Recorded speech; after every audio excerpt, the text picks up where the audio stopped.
Good morning, all.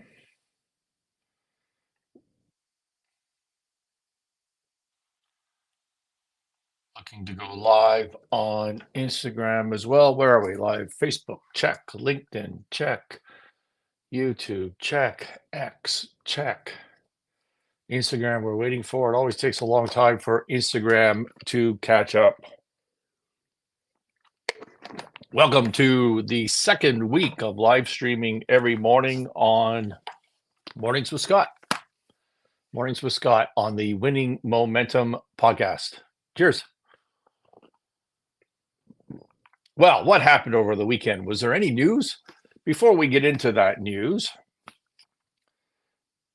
for those of you, look at I've been streaming every day last week on the YouTube channel, which is our primary channel. And today, actually Friday, I tried to do it on these other platforms that you may be listening to, Facebook, LinkedIn, X, Instagram, and I'm using the StreamYard software, so platform. So basically, you should be able to send comments, and I should be able to see them. And we'll see that how that works out on the various platforms. I tried to do it Friday. I tried to do this Friday, but the whole system crashed. So what I'm doing now is trying again, streaming across all of those platforms. But if you missed last week, I talked quite a few times about this book, The Phelan Feud, Phelan Feud by Stephen Kimber, episode 237 of the Winning Momentum podcast. This is a terrific book about family business and succession. And for you Torontonians, I know there's a lot of Torontonians in my audience. This book is about sort of goes back to the 60s and beyond that, in the building of Cara Foods, which dominated the food distribution industry. Distribution, the right word? They if you flew on an airplane in Canada at one point, guaranteed you were eating Cara Food. If you were in the air terminals, you were eating Cara Food. So it was a dominant company. They also owned Swiss Chalet and Harvey's, which many of us grew up on. And there's a lot of cool stories in this book. There's a lot of cool stories in this book uh, about Forest Hill life, basically, and Upper Canada College and BSS and financing of Harold Ballard to buy the Leaf. So if you're from that community, it's a cool story that has a bunch of history. If you're just into the business side of it, um, this is what not to do in family succession. I don't know how to get that on screen. There we go. Is that better? That's not better. Episode 237 of the Winning Momentum podcast on YouTube. Go check that out and then go buy Stephen's book. It was very gracious of him to join me on the program. What happened over the weekend? Was there anything? Let me think. Oh, there was an assassination attempt on Donald Trump. I've had a long-standing policy of trying not to talk about politics, to try to not be divisive, to try to not take positions on political things. But if we can learn a leadership lesson out of something that happened, well, then let's do that. And honestly, I was watching this live when it happened, and it shook me all weekend. And before I say anything, what I mostly want to do is acknowledge and pass on my prayers to the family of the individual in the audience member that was killed. I know there was a couple that were also critically injured that I don't assume. I heard reports that they're stable and coming around, thank God. But this one fellow in the audience that was killed was a firefighter, 50 years old, and he was killed jumping over his family and other injured audience members to protect them, and that's how he was killed. What a hero! What a hero! That really, I don't know why, that really resonated with me and shook me all weekend, and so I wanted to acknowledge that. So let's talk about the non-political side about this. No, not the conspiracies, not the security failings, for whatever those were. Let's talk about leadership, crisis leadership, and specifically about President Biden, who, by the way, I know half the audience is going to say, "Oh, Scott, you should be talking about Trump." Trump is not the president. Biden is the president. He is the leader of America. He is my president, whether we like it or not, whether we think he's competent or not. He is the president. So, by the way, if you're listening in on the various platforms, give us a hello in the comments, please. I'd like to see if the comment section of this works. So he is president, and he gave a speech, a couple of speeches. He seemed to be on the job, which was great. And he talked about unity, which many, including those on the right, thought was terrific. Um, he said the right things. He said he called, quote unquote, Donald. He didn't call him evil, whatever. He called Donald. He's him and Biden and his wife Jill Biden are extraordinarily happy. He said that President Trump is healing and doing well. So, and he spoke of unity, which is great, right? I mean, that's what you want to see from the leader. Do we agree? Do we agree that's what we want to see from our leader? Well, let's talk about this in the context of crisis leadership and specifically pace and lead. Pace and lead. What does that mean? That means when you're communicating with your audience, you need to meet your audience where they are. If you're trying to persuade them, you can't expect them to come to you. You need to go to where they are. You need to match their vibration. You need to read the room and understand what your audience is thinking and let them know that you're part of the team. And then, and only then, once you have paced your audience, then you can lead them. Okay. And he is trying to lead, he says, on unity. So how do we read the room? Not just in America, globally, but we're talking about an assassination attempt in America. How do we read the room from that side of the aisle? There are zero, no matter your political persuasion, you have to admit there is almost zero trust in institutions, any government institutions, by a majority of the country, over 50% of the country, which includes a large percentage of Republicans and some Democrats, maybe not a majority of Democrats, but some Democrats. So the population of the country, over 50%, doesn't trust anything. They trust nothing about government institutions.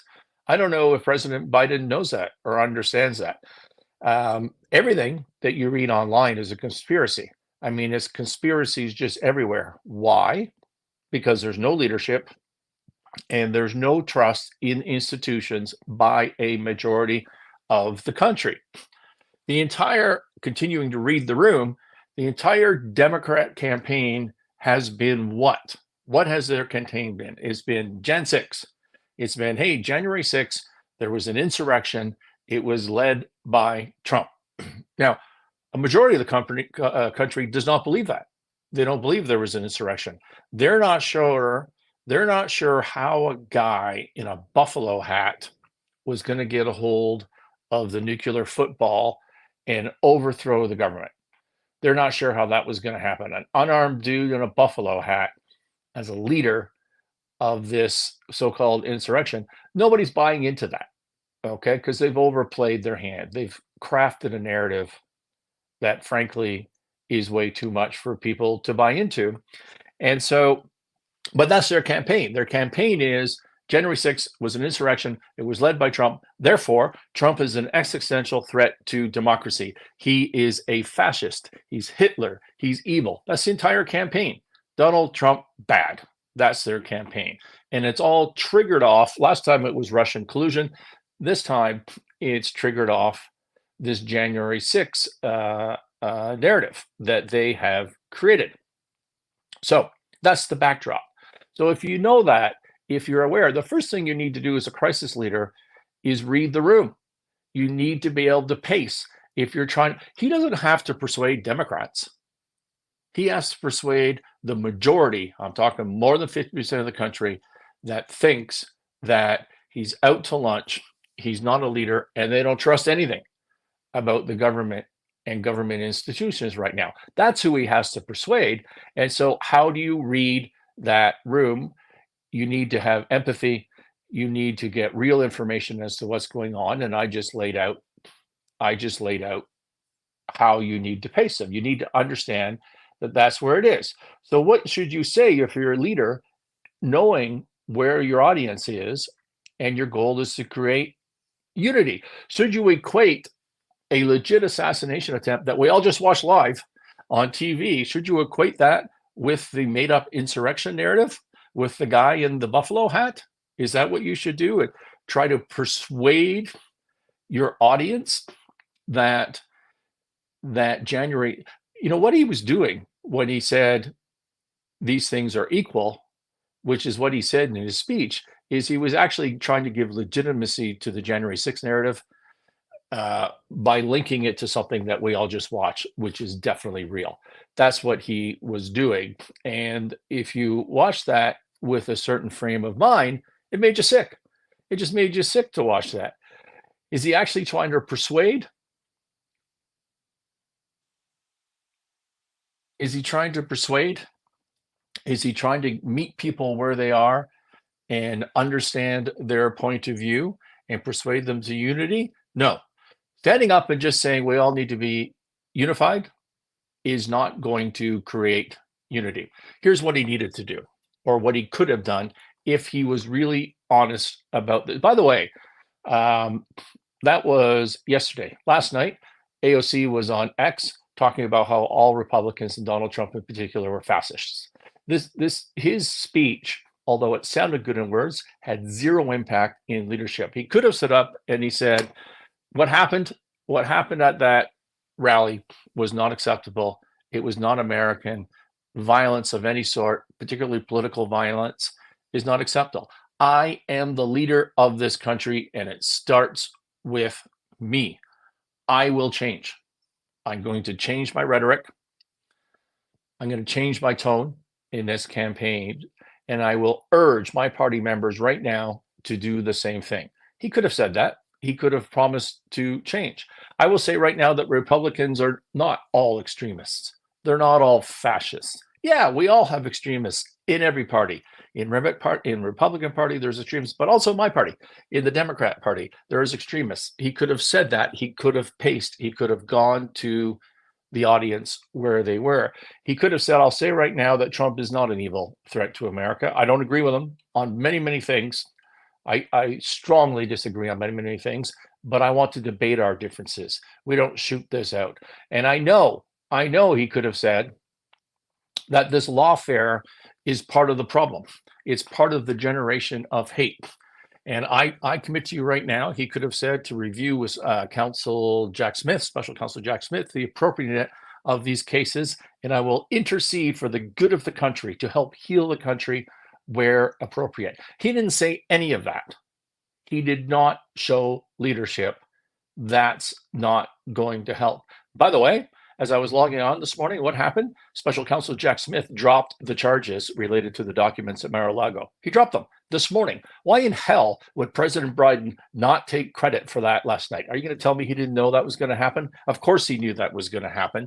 Yet he didn't say the things that I said he could have said to first pace, show the audience that you have empathy and that you meet the audience where they are, and then lead, persuade them to be unified and nonviolent. He did none of that. By the way, just as a sidebar, shares of, after this assassination attempt, shares of Trump Media soared 67%. That's a public company worth billions that Trump owns a majority of, so he makes money even while being shot. All right, I want to talk about a LinkedIn post from Marcin. This guy's a good friend of mine, and I'm going to screw up his name. I'm literally incapable of saying his last name. Marcin Drozdz, Drozdz. I wish I would have a lesson in this. I pride myself in being able to pronounce names properly, and I just suffer with this. Marcin, Marcin, Droz. I'm not going to try and say it again. Sorry, Marcin. Drozdz. So he did a post on LinkedIn and he said, telling your story is crucial for brand building and capital raising. Telling your story is crucial for brand building and capital raising. Here's why I love doing it. Here's why you should too. Number one, Build a genuine connection. This is in creating your storytelling to build your brand and to raise more capital. Build a genuine connection. That's pacing and leading. Be open and authentic. When you share your journey, people get to know the real you. Talk about your challenges, your successes, be relatable. People invest in people they connect with. Really powerful advice. That is precisely why I don't produce this show at all. Maybe that's not the reason. Maybe I'm just lazy. But we don't produce this show at all. And I try to tell you honestly what I think. If nothing else, I hope the show is authentic, build a genuine connection. Marston's point number 2, establish trust. Use your story to build credibility. Sharing your experiences so your genuine commitment builds trust with potential investors and partners. People want to know they're backing someone trustworthy. This again comes back to pace and lead. I once created in past content, I'll review it again at some point. But in past content, we talked about the ATMOG rules of persuasion or approach to persuasion and negotiation. A is first thing you need to do is you need to get attention, right? Somebody has to be paying attention or you're not going to persuade anybody. President Biden has lots of attention just from having the platform. But the second thing you need is trust. And the trust is pace and lead. And if you squandered all your trust, I've also talked on the show before, I believe with David Cohen, you could look at past episodes with David. They're always terrific. We've talked about the concept of the trust bank. You start at neutral and then you do things that are trustworthy and you build up your trust account and then you squander it right away and you can go into overdraft. Government institutions right now have no trust in their trust account and they need to build that out. And you need to establish trust to do that. Stand out from the crowd is Marston's third point. Highlight what makes you unique. Your unfair advantage and your personal journey is yours alone. By sharing it, you differentiate yourself from the competition. You're not just another business. You're a unique story with a clear vision. This comes back to authenticity. What makes you stand out? Well, the authentic you.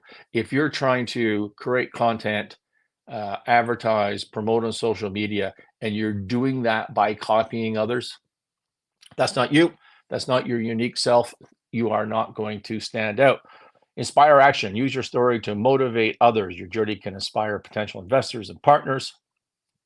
When they see your passion and determination, they will want to be part of your success. Your story can create a ripple effect and motivate actions, create meaningful relationships, turn business transactions into meaningful relationships. Sharing your story just makes everything more personal and impactful.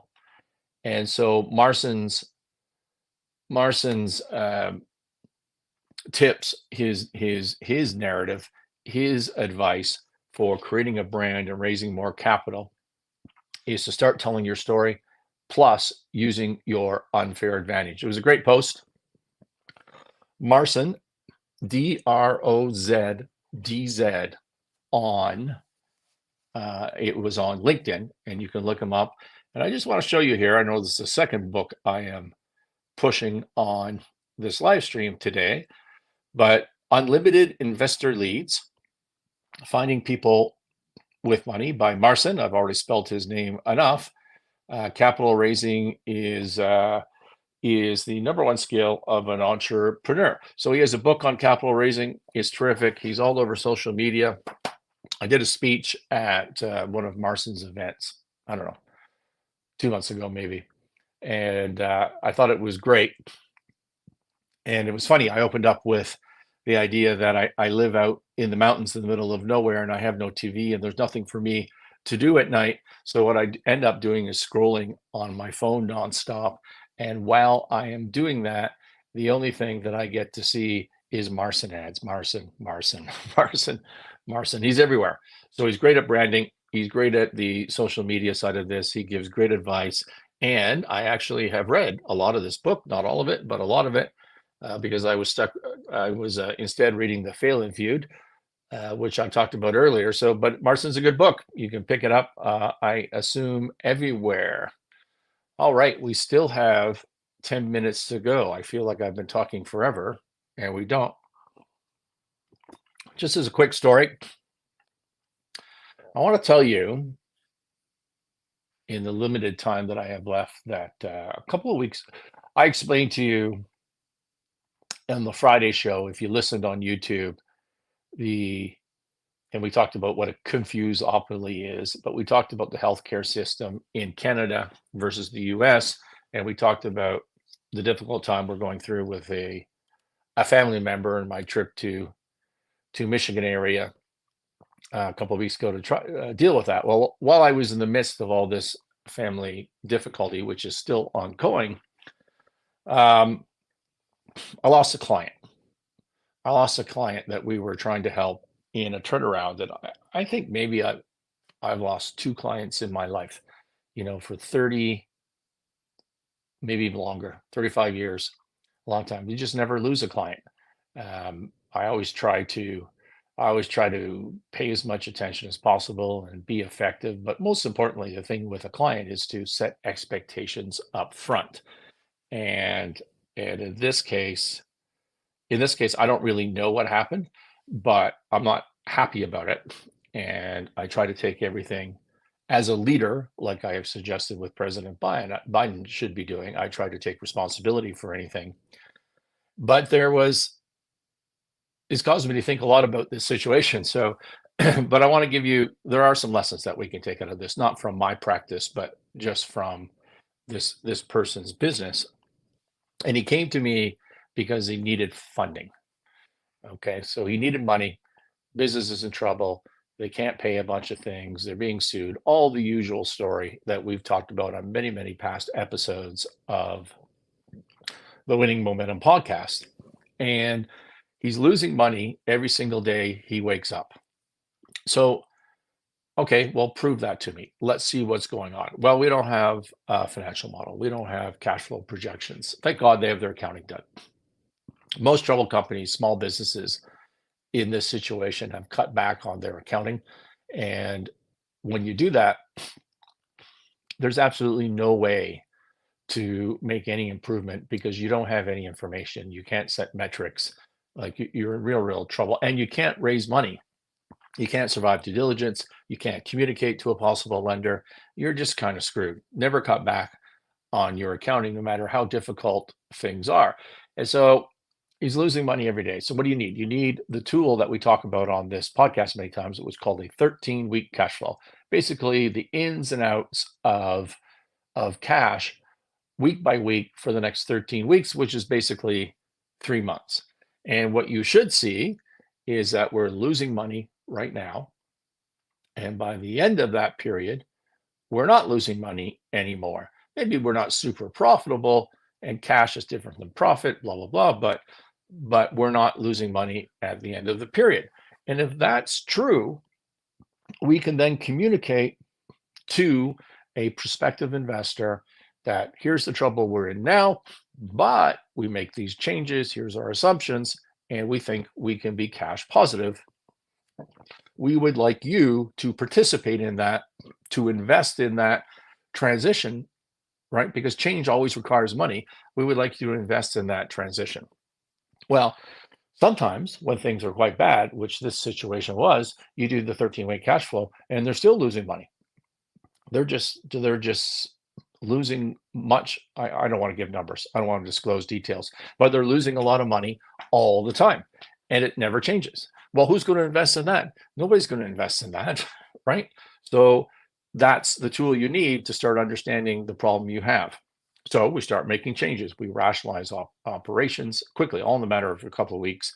And when I say we, he did the job. I gave the advice in that situation. I was not an interim anything. Closed operations, consolidated in the geographical area where they had strengths, look to change their product line to improve their margins. I always tell you, if you want to make more money, you focus first on contribution margin. Change management. Not only did they have they were just carrying too much overhead in terms of salaried employees. So they got rid of some of that and created a plan to make money, and then went to market to a couple different sources and had interested parties, and they were in legals to close on one of those parties. I don't know the end of this story because we lost a client before that came to an end. So I don't know what was wrong with the relationship that caused that.